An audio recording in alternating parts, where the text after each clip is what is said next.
दोस्तों, हमारी पृथ्वी ब्रह्मांड में एक रेत के कण के बराबर है। ऐसे में दूसरे ग्रहों पर एलियंस के होने की संभावनाएं और बढ़ जाती हैं। पर क्या आप एलियंस में भरोसा करते हैं? अगर नहीं तो ये वीडियो अंत तक जरूर देखें। शायद इस वीडियो के अंत तक आप एलियंस पर भरोसा करने लग जाएंगे। आज हम आपको 3 ऐसे रियल लाइफ इंसिडेंट्स बताने वाले हैं जो ये दावा करते हैं कि उन्हें एलियंस द्वारा अगवा कर लिया गया था। तो चलिए देखते हैं कौन सी हैं वो 3 घटनाएं।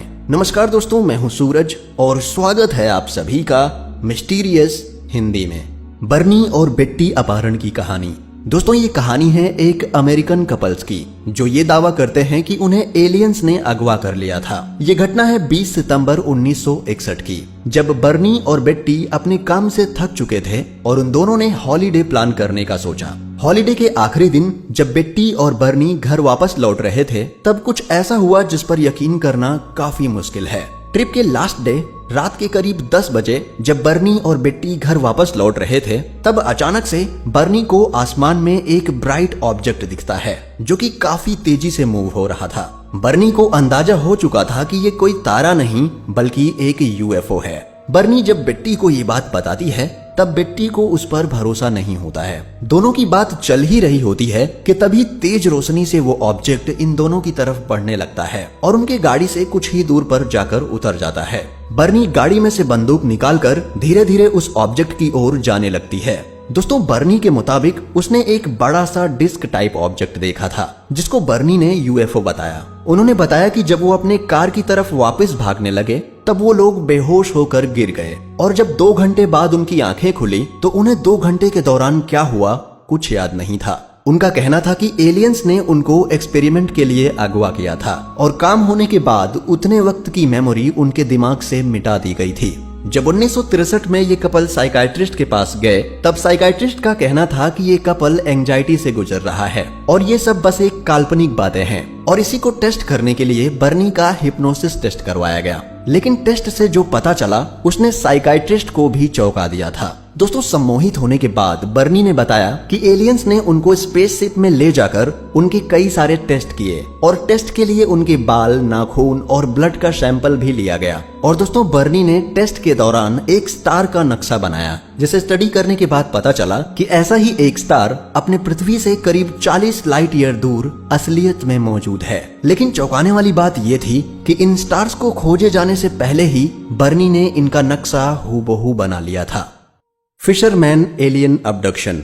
दोस्तों, ये घटना है मिसिसिपी में रहने वाले 2 मछुआरों की जिनका नाम है केल्विन पार्कर और चार्ल्स हिक्सन। दोस्तों, 11 अक्टूबर 1973 को जब केल्विन और चार्ल्स मिसिसिपी के पास मौजूद पास्कागोला नाम की नदी में मछलियां पकड़ने गए तो उनके साथ कुछ ऐसा हुआ जिस पर विश्वास कर पाना थोड़ा मुश्किल है। दोस्तों, केल्विन ने बताया कि जब वो नदी के किनारे मछली पकड़ रहे थे तब उन्हें नदी के बीचों बीच एक ब्राइट लाइट नजर आई। पहले तो उन्हें लगा कि ये पुलिस की गाड़ी की लाइट है जो उन्हें वहां से भगाने आई है, पर कुछ ही देर बाद वो ब्राइट लाइट का गोला आसमान से नदी की तरफ आने लगा जिसे देखकर दोनों दंग रह गए। उन्होंने बताया कि ये लाइट का गोला करीब 80 फीट बड़ा था और इसकी रोशनी इतनी तेज थी कि वो ठीक से इस गोले से आंखें भी नहीं मिला पा रहे थे। पार्कर ने बताया कि स्पेसशिप नीचे उतरते ही उसमें से 2 प्राणी निकले जिनके पैर नहीं थे और ये दिखने में काफी डरावने थे।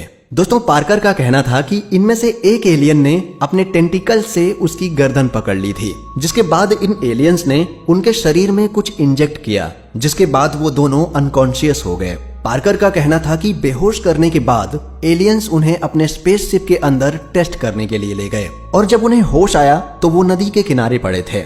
इस घटना के बाद दोनों तुरंत पुलिस स्टेशन पहुंचते हैं और ऑफिसर को पूरी घटना बताते हैं, लेकिन कुछ भी सबूत न होने के कारण ऑफिसर ने उनकी बात पर भरोसा नहीं किया और वो ऑफिसर ऑफिस से चले जाते हैं। लेकिन ऑफिसर इनकी कहानी का पर्दाफाश करने के लिए बाहर निकलने से पहले एक ऑडियो रिकॉर्डर लगा कर जाते हैं।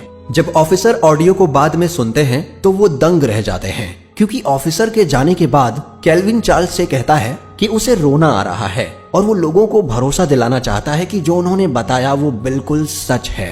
दोस्तों, इस घटना के बाद काफी लोग सामने आए जो ये दावा करते हैं कि 11 अक्टूबर 1973 के दिन उसी नदी के पास उन्होंने भी एक ब्राइट लाइट के गोले को देखा था।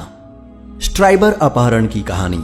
दोस्तों ये घटना है मैसाचुसेट्स में मौजूद बर्कशायर नाम की जगह की। जब 1 सितंबर 1969 को इस शहर के कई सारे लोगों ने एक ही दिन पर यूएफओ देखने का दावा किया था। कई लोगों का कहना था कि 1 सितंबर के दिन काफी सारे लोगों ने आसमान में एक चमकता हुआ डिस्क शेप का ऑब्जेक्ट देखा था, जो अचानक से गायब होकर दूसरी जगह पहुंच जा रहा था। इस घटना को देखने वाले कई लोगों में से एक था थॉमस रीड। थॉमस रीड 9 साल का मैसाचुसेट्स में रहने वाला एक निवासी था। थॉमस ने बताया कि घटना के दिन वो अपने बड़े भाई, मम्मी और दादी के साथ कार से जा रहा था। तभी उनको जंगल में से एक ब्राइट लाइट निकलती हुई नजर आई, जो बड़ी तेजी से उनका पीछा कर रही थी। रीड ने बताया कि वो कुछ और नहीं बल्कि एक यूएफओ था। रीड ने बताया कि ये सब बड़ी तेजी से हो रहा था। फिर अचानक से वो ऑब्जेक्ट रोड के दाईं ओर रुक गया। इसके बाद थॉमस और उसका परिवार जब होश में आए तब 2 घंटे बीत चुके थे और उन्हें इन 2 घंटों के दौरान क्या हुआ कुछ भी याद नहीं था। पर हैरानी की बात ये थी कि रीड की मम्मी और दादी की सीट चेंज हो चुकी थी। अब सोचने वाली बात यह है कि जब कोई कार से उतरा ही नहीं तो आखिर भला इनकी सीट चेंज कैसे हुई। रीड का कहना था कि असल में उन्हें एलियंस द्वारा अगवा कर लिया गया था, पर इसका कोई सबूत आज तक नहीं मिल पाया है। इस घटना के कुछ साल बाद रीड की फैमिली ने दावा किया था कि समय के साथ धीरे धीरे उनकी वो यादें वापस आने लगी हैं और उन्होंने बताया कि उस रात उन्हें एलियंस द्वारा अगवा करने के बाद उन्हें एक बड़े से हॉल में ले जाया गया था। रीड ने बताया कि ये हॉल सर्कुलर शेप का था और ये हॉल करीब फुटबॉल फील्ड जितना बड़ा था, जो कि इस दुनिया का बिल्कुल नहीं लग रहा था। और इस हॉल में उनके अलावा और भी कई सारे लोगों को टेस्ट के लिए लाया गया था। दोस्तों रीड के इस बयान के बाद काफी सारे लोगों ने दावा किया कि उन्हें भी 1 सितंबर की रात एलियंस द्वारा अगवा कर लिया गया था। दोस्तों इस घटना के बाद मैसाचुसेट्स के स्कूलों में बच्चे एक ही तरह के यूएफओ की ड्राइंग बनाने लगे और बताया कि उन्होंने उस रात इसी तरह के ऑब्जेक्ट को आसमान में देखा था। करीब 20 से 30 स्केचेस आज भी मैसाचुसेट्स के रोजवेल म्यूजियम में लगाए गए हैं, जो इस बात का सबूत है कि उस रात काफी सारे लोगों ने यूएफओ को देखा था। तो दोस्तों आज के लिए बस इतना ही। आपको इनमें से कौन सी कहानी ज्यादा सच लगी हमें कमेंट में बताएं, और वीडियो पसंद आई हो तो इसे लाइक जरूर करें और ऐसे ही रहस्यमय वीडियोस देखते रहने के लिए चैनल को सब्सक्राइब कर लें। मिलते हैं अगले वीडियो में, तब तक के लिए नमस्कार, जय हिंद।